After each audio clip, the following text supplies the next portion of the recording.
Let me just say a couple comments apart from my lesson, and maybe this will become the lesson.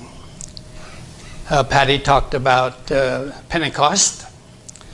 This is Pentecost Sunday. It's also the time that Israel celebrates the Feast of Pentecost. And that's what was going on in Acts 2 that she read. They were in the middle of Pentecost when the day had fully come, had arrived. The Feast of Pentecost is sometimes called by different names. It's the Feast of Weeks. And the reason for that is that it's a week of weeks, 7 times 7, or 49 days, plus 1. That's where the word Pentecost comes from, is the word 50. And it was 50 days from the earlier celebrations there were 3 in the spring. That was Passover. That's Christ filled that. He became our Passover lamb. The Feast of Unleavened Bread, that's when he was buried. The leaven is hidden and taken away. And the Feast of First Fruits, he's the first fruit that came out of the grave. And now the 4th of the 7 is Pentecost. And that occurred 50 days later. And it was a feast of harvest. But it's also sometimes called the Feast of Trumpets. And here's where I was talking with Paula the other day. Yesterday. And the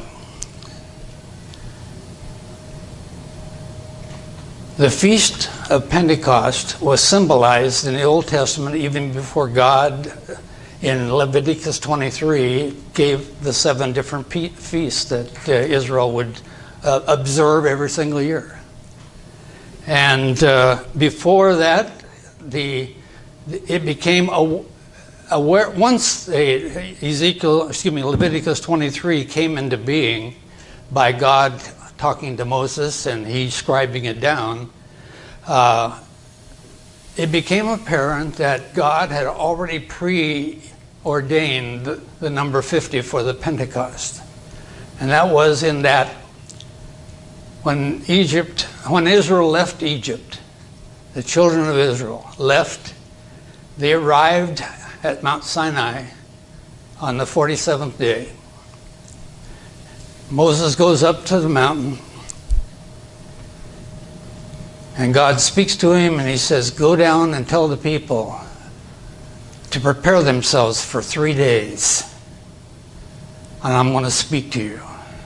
He goes down, and for 3 days they prepare themselves for God speaking to them, and on the 50th day, God speaks to them the 10 Commandments verbally. Not just written on stone, but he spoke to them from the mountain. And it became symbolic of the feast that later would be ordained by God in Leviticus, the 23rd chapter. And the symbolism, just like the first 3 ceremonies, first 3 feasts, Passover, unleavened bread, and the feast and the first fruits, was observed by Christ exactly on those days of those feasts. One of these days, and Pentecost is, by the way, is for the Christian, is symbolic of the rapture. And it's the Feast of Trumpets. You can see the symbology there. In the last days, the last trumpet, the dead in Christ shall rise. And we which are alive and remain shall be called up together to meet the Lord in the air, and forever we shall be with the Lord. 1 Thessalonians 4, verses 16, 17, 18. But the symbolism was also carried of the rapture. It was carried right there in Mount Sinai. It says, God came down, Moses went up, You get the symbology there? When Christ comes back at the rapture, he comes down. We go up and rise to meet him in the air. So we see that symbology carried on through to this very day. Now, I'm not necessarily in the camp of some that believe, well, since the first three were occurred on the very same day that the feast occurred, will Jesus Christ come back on a Pentecost Sunday? Now, today is Pentecost Sunday, and he hasn't come, or we've been left behind, and I don't think that's true. But anyway, my wife would be gone, I know for sure, if the rapture occurred. I don't know that it's going to actually, and I've actually listened to people who believe that someday, on the day of Pentecost, someday, some year, that's when the rapture is going to occur. And my question to them was, well, how do you get around the fact that no one knows the day or the year or the day that it's going to occur? And they get around that by saying, well, actually, Pentecost is over 2 days. It started at sundown last night and goes to sundown today in our world. So it's actually, well, there's 2 days. We just don't know what day he's going to come. I'm not sure if I follow that logic, but it's interesting to think about.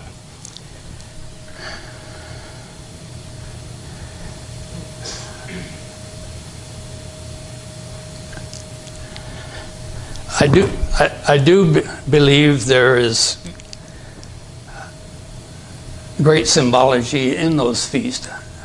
In fact, in Corinthians, the Apostle Paul says, those things were done for your benefit, our benefit, so we could understand more completely how it figures into Christ and his life.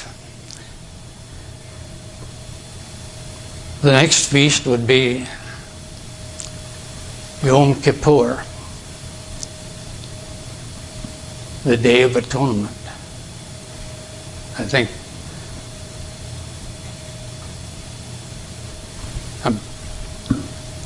I'm arguing with myself.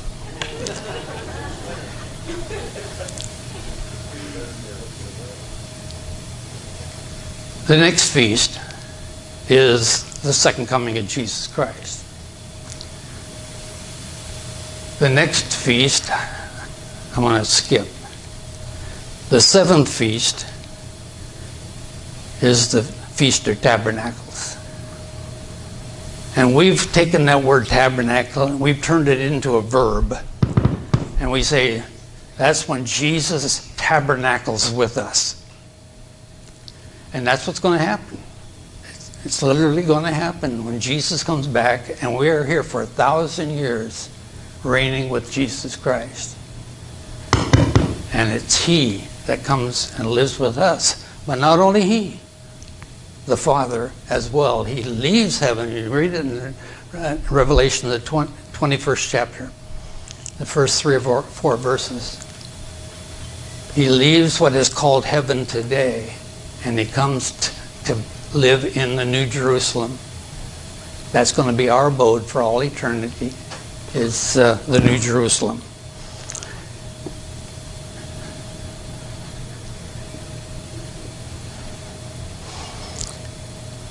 The Hebrew word for Pentecost feast is Shavuot. Now, if you knew a little bit about Hebrew, you would recognize there's a linkage there. It's called, well, let me back up.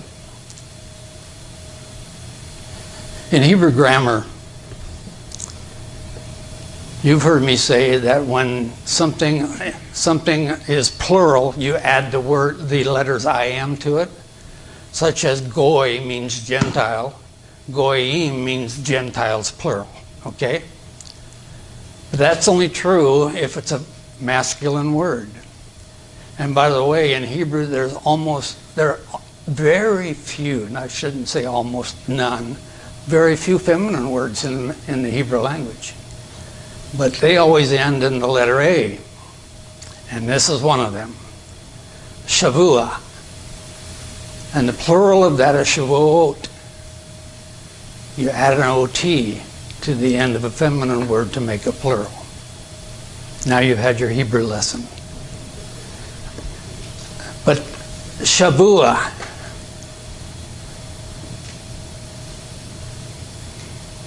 when Daniel talks about in Daniel 9 verses 27, and he talks about the 70 weeks, and we'll have a lesson on the 70 weeks of Daniel. The word he uses there for weeks, the last week, is Shavua. That's what the word means, Shavua, a week, 7 days. That's very closely linked to the word Shabbat, even though it's not exactly the pronunciation, but it's the derivative of the same word. Shabbat is their every Saturday, that's their worship day. And Shavua. But Shavuot is a week of weeks, meaning 7 weeks of 7 days, or 49, as I mentioned a little earlier. Plus, that's from a Sabbath to a Sabbath, plus 1, because the week Pentecost was on the first day of the week. So that's where the word comes from, is Pentecost.